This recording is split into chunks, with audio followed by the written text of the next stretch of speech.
ام المؤمنین حضرت سیدتنا اما عائشہ صدیقہ رضی اللہ تعالی عنہا نے دو جہاں کے تاجور، سلطان بحر مدینہ کے تاجدار، سرور انبیاء، خاتم الانبیاء، امام الانبیاء حضرت محمد مصطفیٰ احمد مجتبیٰ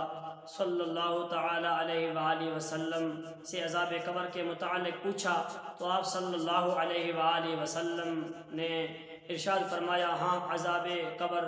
برحق ہے۔ ام المؤمنین حضرت سیدتنا اما عائشہ صدیقہ رضی اللہ تعالی عنہا بیان فرماتی ہیں کہ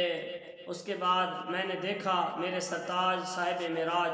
صلی اللہ علیہ وآلہ وسلم ہر نماز کے بعد عذاب قبر سے پناہ مانگا کرتے تھے۔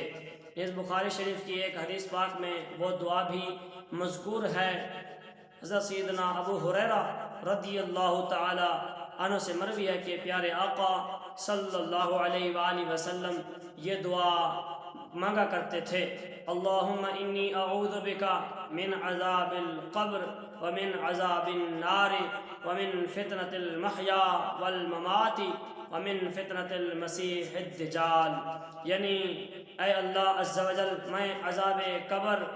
عذاب دوزخ، زندگی اور موت کے فتنوں اور مسیح دجال کے فتنوں سے تیری پناہ چاہتا ہوں۔ آگاہ اپنی موت سے کوئی بشر نہیں، سما 100 برس کا پل کی خبر نہیں۔